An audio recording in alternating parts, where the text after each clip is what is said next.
The Ukrainians. Our dear defenders. This day, April 1, the occupiers decided to mark with two equally silly jokes. One such joke is about people in Russia. They started the spring conscription, which looks traditional, but is still different from the usual. Because this year's conscripts can be sent to war against our state, against our people.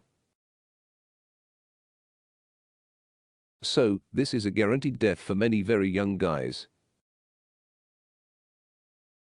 And although they are not our citizens, although they are citizens of the state that is at war with us on our land, it is still our duty as people to warn.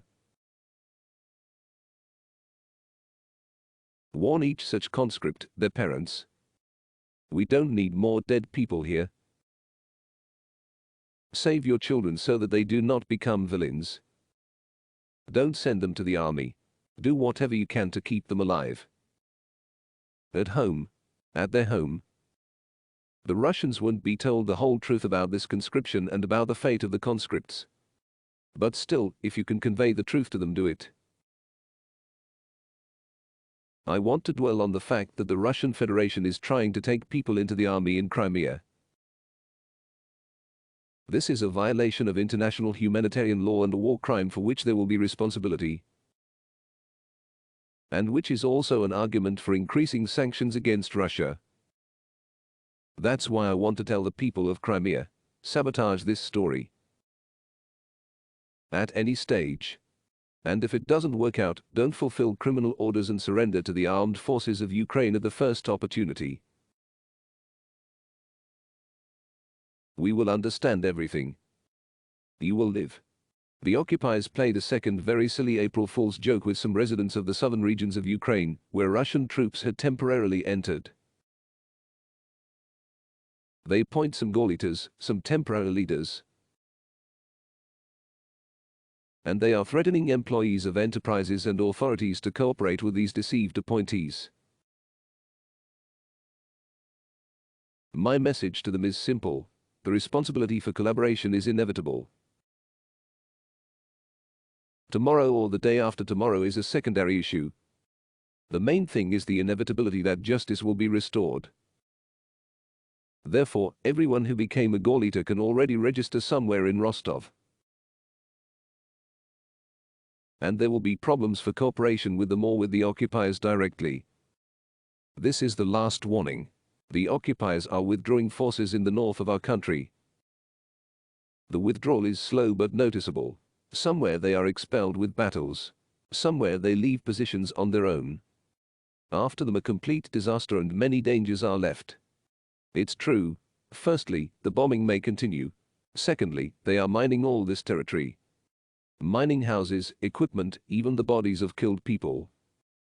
Too many tripwire mines, too many other dangers. We are moving forward. Moving carefully.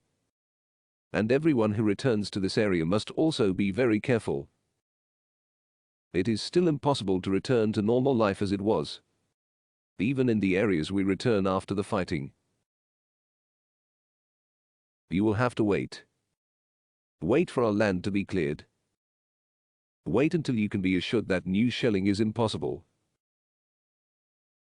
In the east of our country, the situation remains extremely difficult.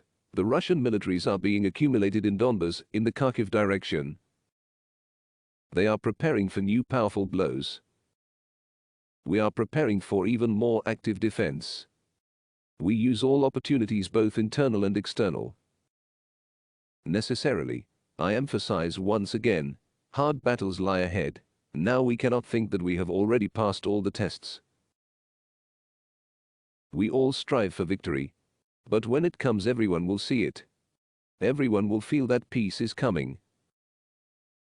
In the afternoon I spoke with President of France Macron about the humanitarian situation in the Ukrainian cities shelled by the occupiers. The situation in Mariupol was discussed separately, for which I hope there may still be a solution.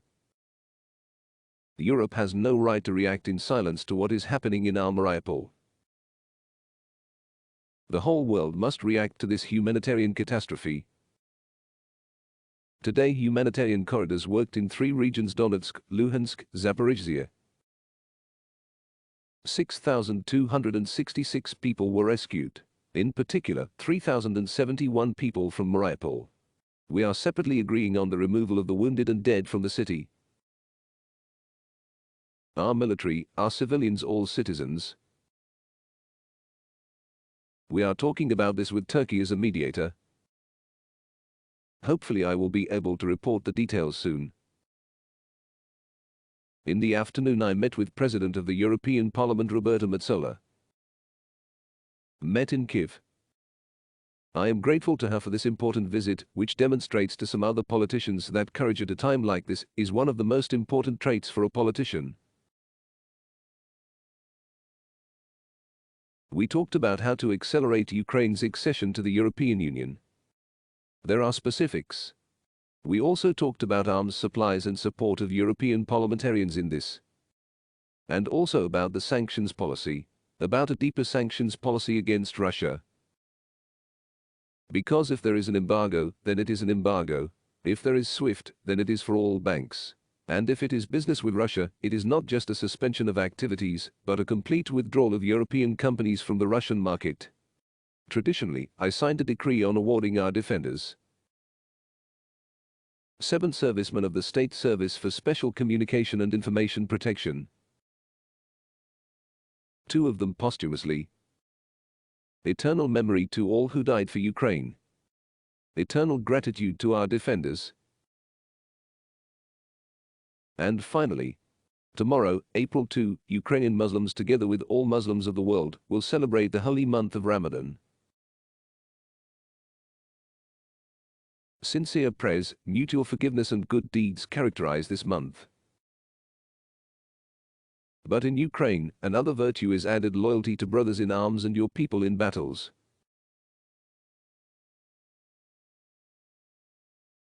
In the battles for the freedom of Ukraine. In our war for independence. In which we will definitely win. We will definitely achieve peace. For our entire land. I sincerely wish you peace. Everyone, the whole of Ukraine, all the people of the world. Glory to Ukraine.